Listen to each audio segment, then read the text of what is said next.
કે ભક્ત ભગવાનને ભાવથી પ્રાર્થના કરે તો પરમાત્મા આવે આવે ને આવે, એમાં સંશય નથી. પછી ભક્ત જ્ઞાની હોય કે મૂઢ હોય, ગમે તે હોય, ભક્ત ભગવાનને પ્રાર્થના કરે એટલે આવે. ભગવાનની એકમાત્ર નિષ્ઠા છે ભગવાનમાં. ભગવાનની એક ફરજ છે, ભગવાનનું એકમાત્ર કર્તવ્ય છે કે મારો ભક્ત મારી પ્રાર્થના કરે, મારી પાસે કંઈ માગે તો મારે એને આપવું. ભણેલા તો બહુ સારી રીતે માગે, પણ એના કરતાં વધારે સારા અભણ માગે છે. ગામડાની અભણ શકુબાઈએ ભગવાનને કીધું, પ્રભુ એકવાર તો દ્વારિકાની યાત્રા કરાવો, એકવાર તો દ્વારિકા મોકલો મને. પણ પરમાત્મા કશું કરતા નહોતા. એમાં બરાબર ગામમાંથી એક સંઘ દ્વારિકા જતો હતો. શકુબાઈની બહુ ઈચ્છા હતી કે મારે દ્વારિકા જવું, દ્વારિકા જવું. અને એમાં ગામના પાદરમાં જ્યારે શકુબાઈ પાણી ભરવા ગયા તો ભગવાન ઠાકોરજી પોતે આવ્યા અને શકુબાઈને કીધું, લાવો શકુબાઈ, બેડા અમને આપો અને તમે દ્વારકાની જાત્રાએ જાઓ. શકુબાઈ કીધું, પ્રભુ હું દ્વારકાએ જઈશ તો મારા ઘરના કામ કોણ કરશે? ભગવાન કહે છે, ઘરના કામ અમે કરીશું, જાત્રા તમે કરો. પરમાત્મા નરસિંહ મહેતાના ઘરે એના પિતાજીનું શ્રાદ્ધ કરવા આવે, એમાં નવાઈ નહોતી, કારણ કે પુરુષ હતા અને નરસિંહ મહેતા બનીને આવ્યા, એમાં નવાઈ નહોતી. મીરાનું ઝેર પીવા આવે, એમાં નવાઈ નહોતી. કર્માબાઈનો ખીચડો ખાવા આવે, એમાં નવાઈ નહોતી. શબરીના બોર ખાવા ગયા, એમાં કંઈ નવાઈ નહોતી. પણ નવાઈ તો એ વાતની છે કે ગામડાની અભણ શકુબાઈ માટે થઈ અને જે કહેવાતો પૂર્ણ પુરુષોત્તમ, કે જેને પૂર્ણ પુરુષ કહ્યો છે, એ પોતે જ્યારે સાડી પહેરીને આવે, આ બહુ મોટી વાત છે. સ્ત્રી બનીને આવે છે, એક પુરુષ સ્ત્રી બની જાય છે. વહુવારું થઈને વાલો આવિયારલો, લીધું છે કાંઈ શકુબાઈનું રૂપ જો, વહુવારું થઈને વાલો આવિયારલો. વહુવારું થઈને ભગવાન આવ્યા. અખિલ બ્રહ્માંડના નાયક એક શકુબાઈ જેવી ભક્ત માટે થઈને ભગવાન છાણ વાસીદા કરે. સાસુમાં એટલા બધા ઉગ્ર સ્વભાવના હતા. શકુબાઈ હજી આંગણાનું કામ કરતા હોય ત્યાં આંગણાના કોરે આવી, ઓસરીના કોરે આવીને બોલે, આ રસોઈ કોઈ આવવાનું છે પિયરમાંથી બનાવવા? મારી તમામ સાસુઓને પ્રાર્થના છે કે તમારા ઘરમાં જન્મ દેનાર મા બાપને છોડી અને તમારા ઘરના લોકોની સાર સંભાળ રાખવા આવેલી તમારા પુત્ર વધુને એના પિયરિયા પક્ષ તરફનો એક પણ ખોટો કવેણ કહી અને એનું હૃદય ન દુભાવશો ક્યારે. જે ઘરમાં સ્ત્રી રાજી નથી એ ઘરમાં ભગવાન કોઈ દિવસ આવીને બિરાજતા નથી. ક્યારેય પણ ન દુભાવશો નું દિલ.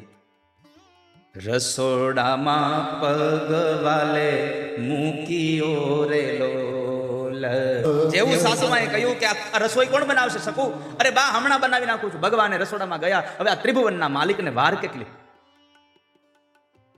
જબકે રસોઈ બનાવી દીધી હો. અને સાસુ ને સસરા બે જમવા બેઠા અને સસરાએ એક કોળિયો લઈને મોઢામાં નાખ્યો. ત્યાં તો આમ સ્વાદ એટલો આવ્યો, એને શકુબાઈના વખાણ કર્યા એના પત્નીના મોઢે. સાંભળ્યું, શકુબાઈ તો બહુ સુધરી ગયા ને, રસોઈ બહુ મીઠી બનાવી. હવે હાહુ પાસે વહુના વખાણ કરો એટલે અગ્નિમાં ઘી નાખવા જેવું થાય. મારી કર જોડીને પ્રાર્થના બેયને છે, સાસુને ને વહુને. જે કાંઈ દુખાવો હોય ને બેયને આપસમાં ઘરમાં બેસીને પાસ કરી લેવું, એને સોલ્વ કરી લેવું.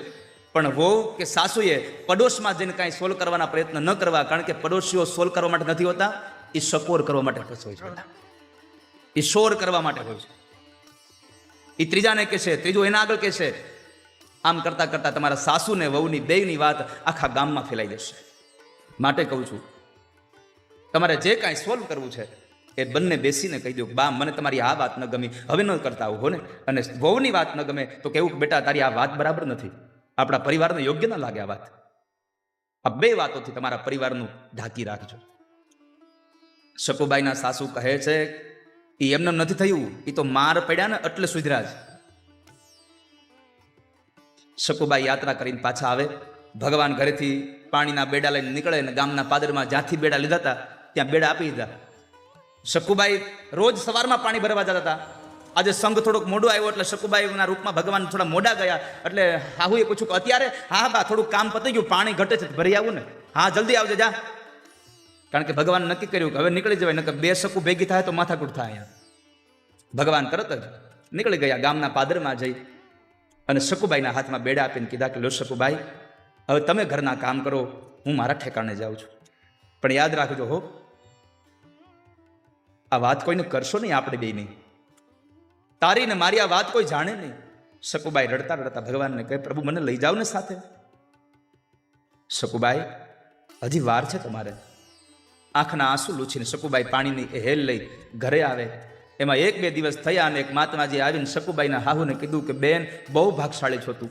કેમ? અરે હું તને તારા છોકરાની વહુ મળી છે સંસ્કારી. એ કરી.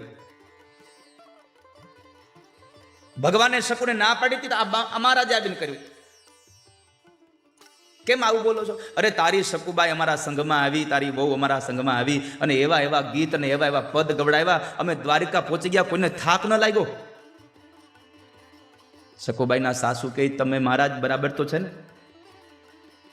કોની શકુન્યા? અરે તારા છોકરાની વહુ અમારે. કોણે કીધું? અરે અમે હાર્યા હતા બધા, પૂછી લે ગામના લોકોને. શકુબાઈના સાસુ કહે, તમારી ભૂલ થાય છે, મારી શકુ તો ઘરમાં જ છે, ક્યાંય નથી ગઈ.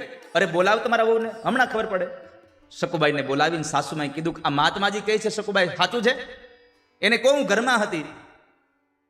ત્યારે આંસુડાની ધાર સાથે શકુબાઈ બોલા, બા મને માફ કરજો, હું દ્વારિકા ગઈ હતી સંઘમાં. થોડી વાર તો સાસુમાં વઢ્યા છે કે મારી મજાક કરો છો તમે? આ ઘરમાં હતા, તમે રોજ કામ કરતા હતા, છાણવા સીધા કર્યા, અમારા પગ દબાવ્યા, રસોઈ બનાવી, અને તમે એમ કહો છો દ્વારકા ગઈ હતી? ત્યારે રડતા રડતા શકુએ કીધું, બા હું દ્વારિકા ગઈ હતી. તો ઘરના કામ કોને કર્યા? તો કહે છે કે મારો દ્વારિકા વાળો આવીને તમારા ઘરના કામ કરતો હતો, મારો કૃષ્ણ આવીને તમારા કામ કરતો હતો. શકુબાઈની સાસુની આંખમાંથી આંસુડાની ધારા થઈ ગઈ કે જેના પગની સેવા અમારે કરવી જોઈએ એની પાસે પગ અમે દબાવડાવ્યા, અમે પગ દબાવ્યા. ગામડાની અભણ શકુબાઈ માટે કૃષ્ણ આવી ગયા હોય તો ગોપીઓ માટે ન આવે. જે ગોપીઓ એમ કહેતી હોય કે અમારો પતિ ત્યાગ કરી દે તો જીવન જીવી લેશું, પણ તમે છોડી દો તો જીવન ન જીવી શકીએ. આ દુનિયામાં માણસને તમે સાંકળથી બાંધી દો ને તો એ છૂટી જાય, પણ પ્રેમના કાચા તાતણે બંધાયેલો જીવાતમાં છૂટી ન શકે કોઈ દિવસ. પણ કરુણા એ છે કે આપણે પ્રેમ એને કહીએ છીએ કે આપણને કેટલું મળ્યું. મેં અનેક વાર વાત કરી છે કે પ્રેમમાં કેટલું મળ્યું ને એ પ્રેમ છે જ નહીં, તમે કેટલું આપી દીધું ને એ પ્રેમ છે સંસારમાં. પ્રેમમાં મેળવવાનું કશું હોતું જ નથી, પ્રેમમાં સમર્પણ જ હોય છે. અહીંયા ભગવાનને મેળવવાના હતા તો ભગવાન પાસે બીજું કઈ અપેક્ષા નહોતી, કેવલ કૃષ્ણ દર્શન લાલસા. ભગવાન વ્રજવાસીઓ પાસેથી વિદાય લઈ પરમાત્મા મથુરામાં આવે. માર્ગની અંદર અક્રૂર કાકાને યમુનાના જળની અંદર પોતાના ઐશ્વર્યના દર્શન કરાવ્યા. ભગવાન મથુરામાં આવ્યા. મથુરાની બજાર જોવા માટે ભગવાન ગયા. એ બજાર જોવા ગયા ત્યારે સ્ત્રીઓએ એના ઉપર દહીં દૂધ નાખ્યા એટલે કપડાં બગડ્યા. ધોબી કાકા પાસે કપડાં માંગ્યા તો ધોબીએ જરા આનાકાની કરી અને ભગવાનને ન બોલવાના શબ્દો બોલ્યા. ભગવાને એક થપાટ મારી ખાલી તો ધડથી મસ્તક જુદું કર્યું. બધાએ કપડાં પહેર્યા અને એ કપડાં પહેર્યા તો બધાને માપના થયા નહીં, એટલે માપના કરવા હાટું દરજી કાકા પાસે ગયા. દરજી પાસે જઈને કાકાને કીધું, દરજી કાકા નમસ્તે, આ મારા મોટા ભાઈ દાવ અને હું એનો નાનો ભાઈ કનૈયો નંદ યશોદાનો છૈયા, તો આ કપડાં માપના કરી દેહો. દરજી કીધું લાવો જલ્દી. કેમ? હમણાં ધોબી આડાવડો થયો તો ગયો હાવ. તરત જ એને કપડાં લઈ બધાના માપના કર્યા. આ કથા વાલા ભક્તજનો બધા માટે છે. દરજીની કથા બધા માટે છે કે જ્યારે દરજી કાકાએ બધા કપડાં માપના કરી દીધા પછી ભગવાને પૂછ્યું કે દરજી કાકા કેટલા પૈસા આપવાના? દરજીને હુડી વચ્ચે ઉપાડથી કે આટલો મોટો માણા, આની પાસે પૈસા કેમ માગવા? દરજી કાકાએ જરા વિવેક કર્યો કે ના ના તમારે થોડા પૈસા આપવાના હોય, ચાલશે, રહેવા દો ને. ભગવાને કીધું ના હો દરજી કાકા, જેવડું કામ એવડા પૈસા આપી જ દેવા જોઈએ, મારે કોઈની પાસે મફતમાં કામ ન કરાવવું જોઈએ. ભગવાને પહેલો સંદેશો આપ્યો છે કે જેની પાસે જેટલું કામ કરાવો એટલા પૈસા આપી દેવા, કોઈ પાસે મફતમાં કામ ન કરાવવું. ક્યારે? બધાના પૈસા ગણી ગણીને આપી દીધા. અને ત્યાર પછી દરજી કાકાને એક વરદાન આપ્યું. દરજી કાકા મારે તમને વરદાન આપવું છે, આપી દો ને પ્રભુ. શું આપશો? તો કહે છે પેલું વરદાન એ આપવું છે કે અત્યારે આટલી સિલાઈ તમારી સસ્તી છે, પણ 2024 આવશે ત્યાં કાપડ કરતા સિલાઈ મોંઘી થાય, જાઓ. ભગવાને પેલું વરદાન આપ્યું છે. અને બીજું વરદાન એ આપ્યું કે દરજી કાકા જીવો ત્યાં સુધી સીવો. આ બે વરદાન ભગવાને દરજી કાકાને આપ્યા. ત્યાર પછી સુદામા નામના માળી પાસેથી ભગવાને માળાઓ લીધી. છતાં પણ હવે એક બહુ મોટો સંદેશો, બહુ જ મોટો સંદેશો આ સનાતન ધર્મના આશ્રિતો અહીંયા બેઠા છો બધાને મારો સંદેશો ભાગવતજી આપે છે કે જ્યારે ભગવાને આટલા સારા રાજના કપડાં પહેર્યા, રાજની માળાઓ ગળામાં પહેરી, અને તોય એ ગામડાના અભણ ગવાર એવા ગોવાળિયાએ કીધું કે કનૈયા હારા નથી લાગતા આપણે. એલા શું ઘટે તને હજી? તો તો કહે છે એક જ વસ્તુ ઘટે છે, કપાળમાં ચાંદલા નથી કર્યા આપણે કોઈ. જુઓ, ગામડાનો એક અભણ ગોવાળ એમ કહે છે કે બધું પહેર્યું છે પણ કપાળમાં ચાંદલો નથી, એટલે આપણે સારા નથી લાગતા. આપણને સંદેશો આપ્યો છે. મારી પ્રાર્થના છે વ્યાસપીઠથી કે તમે સનાતન ધર્મના આશ્રિત હોવ તો સવારમાં નીકળો ઘરેથી ત્યારે કપાળમાં ચાંદલો કર્યા વગર ઘરની બહાર ન નીકળશો કોઈ દિવસ. દરેક સનાતનીઓ જો કપાળમાં ચાંદલો કરે તો ક્યારેય પણ શબ્દ વાપરવો નહીં પડે કે વિધર્મીઓ હિન્દુ ધર્મને, સનાતન ધર્મને હાનિ પહોંચાડી રહ્યા છે. પણ આપણી આબરૂ જાય છે. ભગવાન મથુરામાં આવી અને પરમાત્માએ ધનુષ્ય યજ્ઞમાં એ ધનુષ્યને પણ ભંગ કરી અને પરમાત્મા મલોને મારીને, મલકુસ્તીના મેદાનમાં બધાને મલોને મારીને, શલ તો શલ, ચાણુર અને મુષ્ટિકને મારીને અને પરમાત્માએ કંસ સાથે યુદ્ધ કર્યું. પરમાત્માએ એક મુષ્ટિકાના પ્રહાર માત્રથી કંસને માર્યો છે. આ કંસ મથુરામાં મરાયો.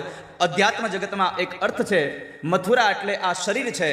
આ મથુરા રૂપી આ નગરીમાં અભિમાન રૂપી કંસ રહેશે ત્યાં સુધી પ્રેમ રૂપી કૃષ્ણ કોઈ દી એ મથુરામાં નહીં રોકાય. ક્યારે વાલા ભક્તો, તમારા મથુરાની અંદર જો તમારે પ્રેમ રૂપી કૃષ્ણને રોકવા હોય તો અભિમાન રૂપી કંસને કાઢવો જ રહ્યો. ભગવાને કંસનો ઉદ્ધાર કર્યો છે. મેં ગઈકાલે પણ કહ્યું તું, પુનઃ કહું છું કે ભગવાન મારે એનું પણ સારું થાય છે અને ભગવાન બચાવે એનું પણ સારું થાય છે. તો પરમાત્માએ કંસનો ઉદ્ધાર કરી વિશ્રામ ઘાટ ઉપર ભગવાને થોડો વિશ્રામ લઈ અને ત્યાર પછી કારાવાસમાં જઈ માત પિતાને મુક્ત કરી અને પરમાત્માએ ઉગ્રસેન મહારાજને ફરી પાછું રાજ્ય આપ્યું. થોડા દિવસ પછી નંદ બાબા આદિ બધાને વિદાય કરી અને અંતે ભગવાન પોતે સાંદીપની ઋષિના આશ્રમમાં ભણવા માટે ગયા. 64 દિવસ ભગવાન સાંદીપની ઋષિના આશ્રમમાં ભણ્યા છે અને પરમાત્માએ 64 વિદ્યાઓને પ્રાપ્ત કરી છે. સમય ઘણો વ્યતીત થયો. ભગવાન ફરી પાછા આવ્યા. ભગવાન જ્યારે મથુરામાં હતા અને એ ભગવાન ઉદ્ધવને જ્યારે સંદેશો લઈ અને વ્રજમાં મોકલે છે. ભ્રમર ગીતની એક કથા, દિવ્ય ગાન છે. મથુરામાં ભગવાનના જન્મોત્સવના નક્ષત્રના ચરણની ઉજવણી ચાલતી હતી. આખા મથુરાના રહેવાસીઓ બધા આનંદ કરે છે. એકમાત્ર પરમાત્મા કૃષ્ણ મથુરાના એ ઝરૂખામાં ઉભા ઉભા વૃંદાવન તરફ નજર કરીને પ્રભુ રડતા હતા. પ્રભુ રડે છે. જ્યારે ભગવાન રડતા હતા ત્યારે ઉદ્ધવજી આવે છે. પરમાત્માને આવીને પૂછ્યું, પ્રભુ તમે રડો છો? પ્રભુનો જવાબ સાંભળજો. ભગવાને કીધું, હું રડતો નથી ઉદ્ધવ, મને કોઈક રડાવે છે. પ્રભુ, તમને કોણ રડાવ્યા સંસારમાં? ઉદ્ધવ, આજે મને મારું ગોકુળ યાદ બહુ આવે છે. ભગવાનની આંખોમાંથી આંસુ સરે છે. ઉદ્ધવ, આજ મને મારી મા યશોદાની યાદ બહુ આવે છે. જ્યારે જ્યારે પરમાત્માને માની યાદ આવી, જ્યારે જ્યારે વ્રજવાસીઓની યાદ આવી, ત્યારે ત્યારે પ્રભુ રડ્યા છે. દ્વારિકામાં પ્રભુ જ્યારે રૂકમિણીજી સાથે હતા, પોતાના શયન ભવનમાં ભગવાન અડધી રાત્રે પોતાના પલંગમાં બેસીને પ્રભુ રડતા હતા. માતાજી આવીને પૂછ્યું, પ્રભુ શું થયું તમને? પ્રભુ કશું બોલતા નથી. આંખમાંથી આંસુ હતા. પુનઃ માએ પૂછ્યું, પ્રભુ શું થયું, કહો તો ખરા. ત્યારે રૂકમિણીજીને કીધું કે દેવી, મને યશોદા યાદ બહુ આવ્યા છે આજે. આ સંસારનો કોઈ એવો જીવ નથી કે જે માની યાદ આવે ને આંખ ભીની ન થાય, જેનું હૃદય દ્રવી ન જાય. ભગવાન રડતા હતા. પ્રભુ આવું હોય કાંઈ? ભગવાન સમજી ગયા કે આ જ્ઞાનની મૂર્તિ છે, આમ નહીં સમજે. જ્ઞાનને અનુભવ કરાવો તો સમજે, બાકી સમજે એમ છે નહીં. ભગવાને કીધું, ઉદ્ધવ એક કામ કરો ને, તમે મારો સંદેશો લઈ અને વ્રજમાં જશો, આપ જેવી આજ્ઞા કરો. ભગવાન ઉદ્ધવને વ્રજમાં એટલા માટે મોકલે છે કે ગોપીઓના પ્રેમને જોવે તો આને ખબર પડશે કે મને મેળવવા માટેનું સાચું સાધન કયું છે. ભગવાનનો સંદેશો લઈ અને જ્યારે ઉદ્ધવજી જવાની હા પાડે છે ત્યારે ભગવાને કીધું, ઉદ્ધવ તમે જાવ ને તો યાદ રાખજો, મારા જેવા કપડાનો શૃંગાર કરીને જાજો, નહીં તો તમને વ્રજમાં કોઈ રહેવા નહીં દે, આવવા નહીં દે. ભલે પ્રભુ. ભગવાનનો સંદેશો લઈને ઉદ્ધવ જ્યારે વ્રજમાં આવે છે ભાગવતજીમાં ગોપીઓ રથને આવતો જોઈને એમ થયું કૃષ્ણ આવ્યા. જ્યાં નજીક આવે છે, દોડતી આવે છે, ભગવાનને જોવે તો ભગવાન તો હતા નહીં, નિરાશ થઈ જાય છે. ઉદ્ધવે ગોપીઓને પ્રશ્ન કર્યો છે, મને યશોદાનું ઘર બતાવશો? ગોપીઓ સરનામું આપ્યું છે. ગોપીઓ કહે છે કે આજે આ નદી આવે છે ને, એ નદીના કાંઠે કાંઠે તમે ચાલ્યા જાઓ. આ યશોદાના આંસુની નદી છે. જ્યારથી કૃષ્ણ ગયા છે ને ત્યારથી યશોદાની આંખમાં આંસુ અહીંયા સુકાયા નથી હજી. ભગવાનનો સંદેશો લઈને ઉદ્ધવ માં યશોદા પાસે, નંદ બાબા પાસે આવે છે. વિદ્વાન પુરુષો કહે છે કે માં યશોદા તો સતત રડતા હતા, પણ યશોદા વધારે દુઃખી ન થાય એટલે નંદ બાબા પણ ક્યારેક ક્યારેક કનૈયાની યાદમાં એકાંતમાં જઈ ગૌશાળામાં જઈને રડી લેતા હતા. અને જો અહીંયા નંદ બાબા, યશોદા અને ગોપીઓ ભગવાનને યાદ ન કરતા હોત તો મથુરામાં કૃષ્ણની આંખમાં આંસુ નીકળાય ન હોત. કારણ કે પરમાત્માએ બહુ સ્પષ્ટ કહ્યું છે, યે યથા મામ પ્રપદ્યન્તે તામ તથૈવ ભજામ્યહમ. જે મને યાદ કરે છે એને હું યાદ કરું છું.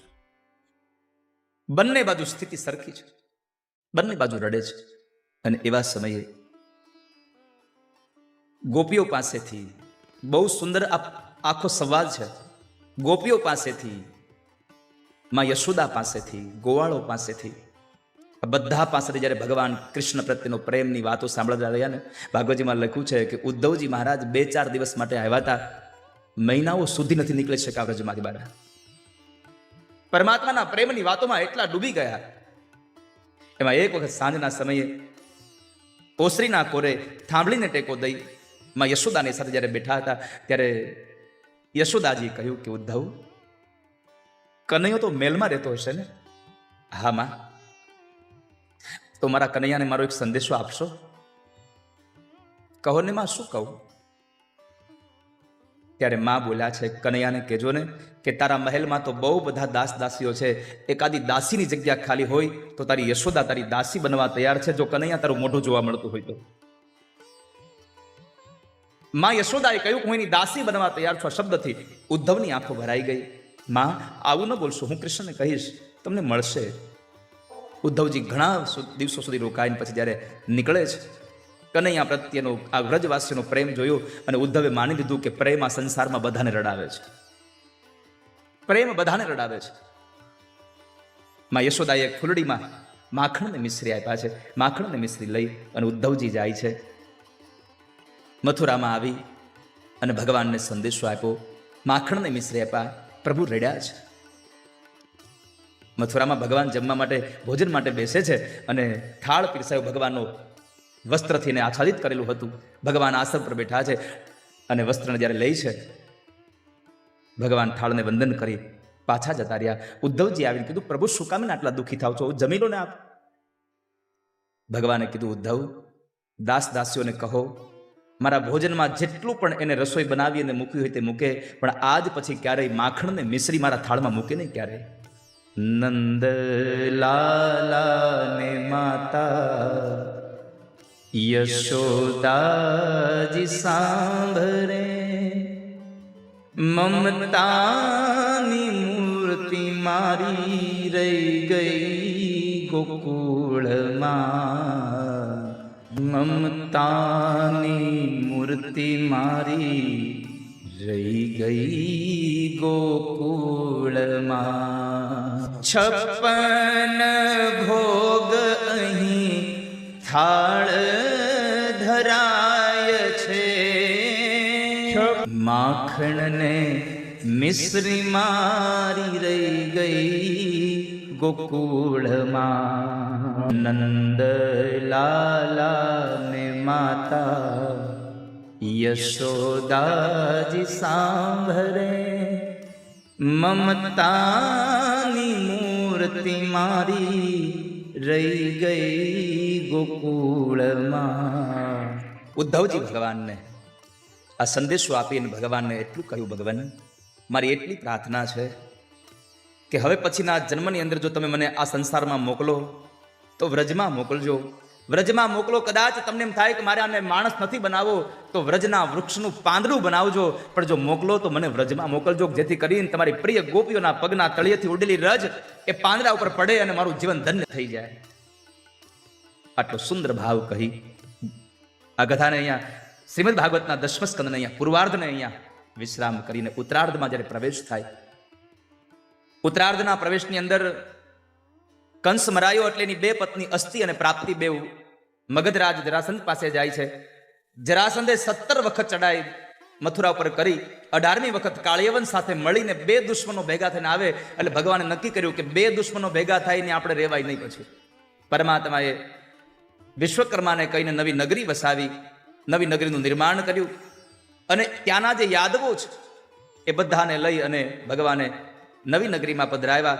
નવી નગરીના અનેક દ્વાર હતા એટલે એકબીજાને પૂછે દ્વાર ક્યાં, દ્વાર ક્યાં, દ્વાર ક્યાં, અને નવી નગરીનું નામ થયું દ્વારિકા.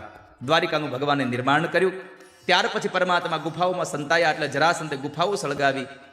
કાળિયવન એની પાછળ દોડે છે અને કાળિયવનને મારવા માટે પરમાત્માએ મુચુકુંડ રાજાને નિમિત્ત માત્ર બનાવ્યા કે ત્યાં ભગવાન એનું પિતાંબર મુચુકુંડ રાજાને ઓઢાડી અને ભગવાન સંતાઈ ગયા.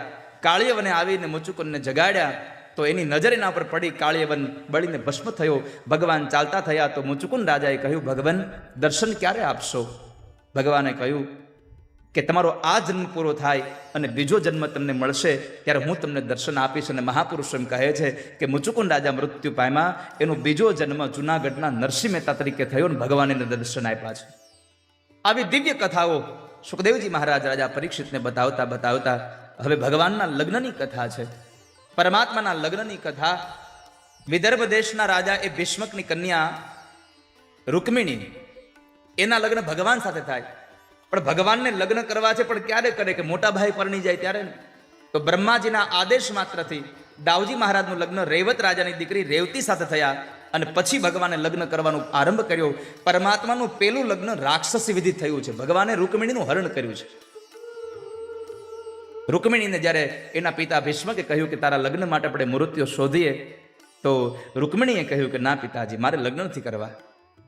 બહુ વખત કહ્યું ના પાડે ત્યારે ભીષ્મક એમ કહે છે કે તને કોઈ મનમાં કોઈ મૂર્તિઓ ગમતો હોય તો આપણે એની સાથે લગ્ન કરીએ, જો સારો હોય તો. અને ત્યારે રૂકમિણીજીએ કહ્યું કે હા પિતાજી, તમે જો કહેતા હો તો મને મારા મનની અંદર એક મૂર્તિઓ ગમે છે અને મેં સંકલ્પ કરી લીધો છે કે આ જન્મમાં જો હું પરણીશ તો કેવલ ને કેવલ હું દ્વારિકાધીશને પરણીશ, એના સિવાય કોઈની હારે મારો હાથ નહીં આપું. ભીષ્મકને ગમ્યું, પણ એનો જ દીકરો રૂકમિણીનો ભાઈ, એણે કહ્યું કે ગોવાળિયા સાથે મારી બેનના લગ્ન નહીં થાય, મારી બેનના લગ્ન મારા મિત્ર શિશુપાલ સાથે થશે. રૂકમિણીએ ના પાડી કે તારા લગ્ન એની સાથે નહીં થાય, શિશુપાલ સાથે થશે. ઘડિયા લગ્ન લઈ લીધા, પણ રૂકમિણીએ નક્કી કર્યું હતું કે જો પરણીશ તો એ દ્વારિકાધીશને જ પરણીશ, ચુંદડી ઓઢીશ તો એના નામની ઓઢીશ, બીજાની સાથે મારો હાથ નહીં આપું. પોતાના પતિ મનોમન માને છે કૃષ્ણને, પણ હવે મારે કરવું શું? પછી 7 શ્લોકોમાં એણે પત્ર લખ્યો છે. અધ્યાત્મ જગતમાં આ 7 શ્લોક એટલે સપ્તપદી છે. પરમાત્માને એક પત્ર લખે છે. આનંદ સાથે કહેતા ગમે કે આ રૂકમિણીએ જે પત્ર લખ્યો ને એ પત્ર આજની તારીખે દ્વારિકામાં ભગવાન ઠાકોરજીને રોજ ત્યાંના બ્રાહ્મણો આ રૂકમિણીનો પત્ર સંભળાવે છે ઠાકોરજીને સાંજે. અને આ રૂકમિણીનો પત્ર અત્યારના સંસારના પણ લોકો જો સાંભળે અને એને પોતાના જીવનમાં ઉતારે તો જીવનમાં દુઃખ ના આવે. સંસાર જીવનમાં ક્યારે દાંપત્ય જીવન દુઃખી ન થાય ક્યારે. રૂકમિણીજીએ ભગવાનને પત્ર લખે છે 7 શ્લોકમાં. પત્ર લખવા બેઠા તો વિચાર કર્યો સંબોધન શું કર્યું, કારણ કે પેલા રિવાજ નહોતો નામ લેવાનો, એ તો હવે આવ્યું છે બધું.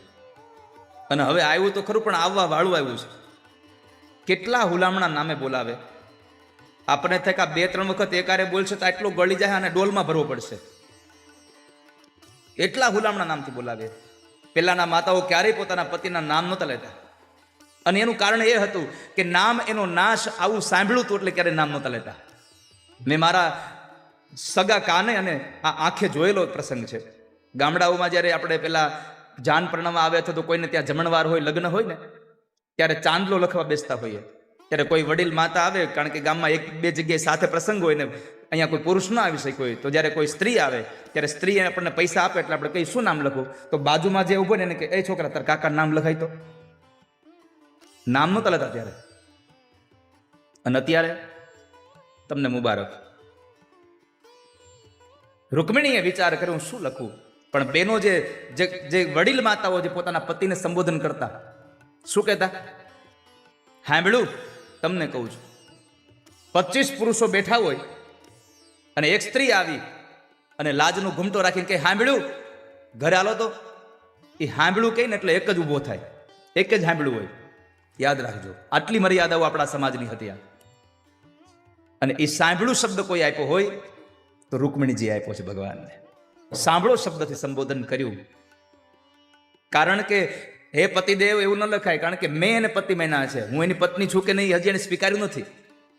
તો સાંભળો શબ્દ